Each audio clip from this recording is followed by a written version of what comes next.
On Monday is the scheduled start of trial of two former Vanderbilt University football players accused of rape.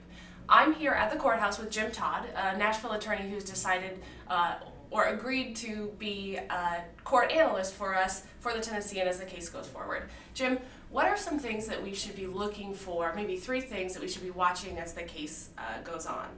Well, I think the first issue is intoxication, and I think that goes on two levels. Number one, was the victim so intoxicated that she did not know what was going on and could not consent?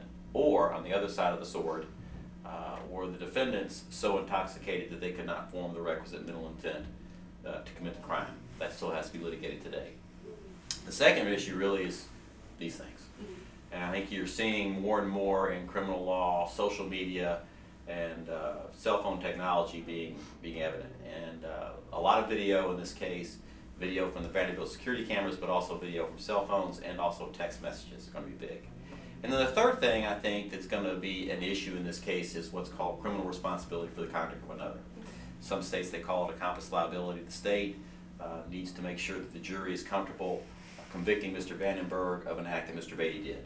And to do that, they have to prove that Mr. Vandenberg shared the intent for the crime to happen and that he assisted in some way. And so that's going to be a big theme of their voir dire, opening statement, and closing. You know, they have said that Corey Beatty is the principal actor. What does that mean in layman's terms? Well, the charges of rape allege penetration, and so who did the penetration? And that's Mr. Beatty. Mr. Vandenberg, I believe the proof will show, did not do anything to the woman, but set it up, video it, and encourage Mr. Beatty to do it. So Mr. Beatty's the actor, Mr. Vandenberg is the person who kind of orchestrated the event. Okay, and so that's where the video of the evidence, or the Right. video Where the evidence video will come comes in. from. Okay, perfect. The trial is expected to take 2 weeks here at the courthouse, and you can follow it live at Tennessean.com.